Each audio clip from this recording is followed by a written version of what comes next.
2024 সনে যেভাবে একটা আমিডামির নির্বাচন হয়েছে ওটার একটা ডিজিটাল আপগ্রেড ভার্সন সেটা হয়তো ফেব্রুয়ারি নির্বাচন হতে যাচ্ছে। এটা যদি একটু ব্যাখ্যা করতেন, মানে আপগ্রেড কিভাবে ডিজিটাল, মানে এই জায়গাটা। ফাইন, যেমন আপনি 2014, 18 এবং 24 তিনটা নির্বাচনের প্রকৃতি দেখেন। 2014 সনে যে অমন একটা নির্বাচন হতে পারে বিনা ভোটের নির্বাচন, এটা আমরা বাংলাদেশে কেউ কল্পনা করতে পারিনি। ইভেন আমরা যারা পলিটিক্সে এই যে বিশ্লেষক হিসেবে বড় বড় কথা বলেছি, এইভাবে একটা বিনা ভোটের নির্বাচন হতে পারে এটা আমাদের কল্পনার মধ্যে ছিল না। 24 সনে যেটা নির্বাচন হলো আমি ডামি স্বামীর নির্বাচন বলা হয়।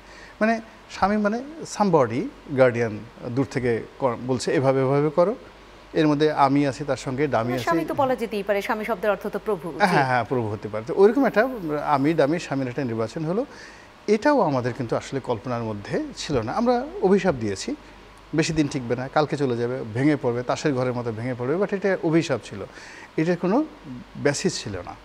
তো সেইভাবে 24-এর একটা নির্বাচন হলো। তাহলে দেখুন পরপর তিনটা যে অভিজ্ঞতা যদি আমাদের ধরেন, সেই অভিজ্ঞতার মধ্যে ভোট কেন্দ্রে ভোটার কজন গিয়েছে ডাজ নট ম্যাটার, একটা ফল তৈরি হয়েছে ভোট কেন্দ্রে। তারপরে উপজেলা পরিষদে একটা দ্বিতীয় একটা ফলাফল তৈরি হয়েছে।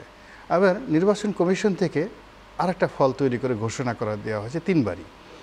অর্থাৎ ভোটার একরকম, তিনটা ফল তৈরি করা হয়েছে এবং বলা হয়ে থাকে যে আলটিমেট ইলেকশন কমিশন থেকে, আমি 2024-এর কথা বলতে পারি, হাতে গোনা 2-3টি সিট ছাড়া প্রায় সবগুলো সংসদীয় আসনের ফলাফল পূর্ব নির্ধারিত ছিল।